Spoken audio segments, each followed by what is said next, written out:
enseignement sur l'impermanence. Sous un ciel clair et étoilé, Bouddha était assis au pied d'un grand banyan. Autour de lui, ses disciples écoutaient en silence les paroles sages qui illuminaient leurs esprits. Parmi eux se trouvait Ananda, un jeune disciple connu pour sa soif de comprendre les mystères de la vie. Ce soir-là, un profond questionnement agitait son esprit. Lorsque le silence s'installa, Ananda se pencha légèrement en avant et demanda « Maître, vous nous enseignez souvent que tout est impermanent. Mais pourquoi cette impermanence existe-t-elle? Et comment pouvons-nous trouver la paix dans un monde qui change sans cesse ?» Bouddha sourit doucement et, d'un geste lent, ramassa une feuille sèche tombée à ses pieds. Il la fit tourner entre ses doigts avant de répondre « Ananda, vois cette feuille. Elle était autrefois verte, vibrant de vie sur la branche de l'arbre. Avec le temps, elle a jauni, s'est séchée, et aujourd'hui, elle est tombée. Ainsi va la nature des choses. Tout ce qui naît est destiné à changer, à vieillir, à disparaître.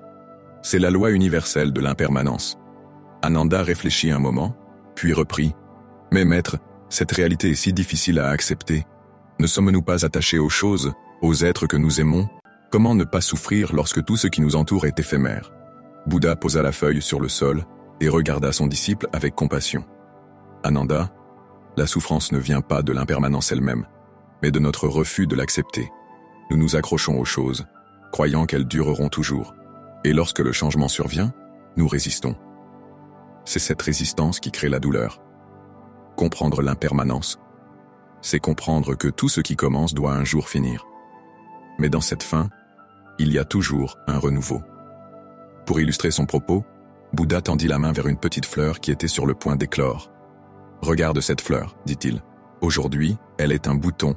Demain, elle s'épanouira. Et plus tard, ses pétales tomberont. Mais lorsque ces graines tomberont à leur tour, elles donneront naissance à de nouvelles fleurs. L'impermanence n'est pas une fin, mais un cycle, une continuité. » Ananda observa la fleur avec attention, et quelque chose en lui sembla s'éclairer. « Mais maître, comment pouvons-nous vivre en paix au milieu de ce cycle incessant de changement ?» Bouddha inspira profondément et indiqua la rivière qui coulait non loin de là. La rivière ne lutte pas contre le courant. Elle coule simplement, acceptant chaque virage, chaque obstacle, chaque chute. Pour trouver la paix, Ananda, il faut apprendre à être comme la rivière. Vivre pleinement chaque instant, sans s'attacher à ce qui était hier ni craindre ce qui viendra demain. En acceptant l'impermanence, tu te libéreras de la peur et de la souffrance. Touché par ces paroles, Ananda sentit un poids quitter son esprit. Il se prosterna devant son maître. « Merci Bouddha, je comprends maintenant que l'impermanence n'est pas un ennemi, mais une réalité à embrasser. Je vais m'efforcer de vivre chaque instant avec gratitude et présence. » Bouddha sourit avec bienveillance. « Va, Ananda. Souviens-toi que chaque souffle, chaque battement de ton cœur est une preuve de l'impermanence et, en même temps, un cadeau précieux.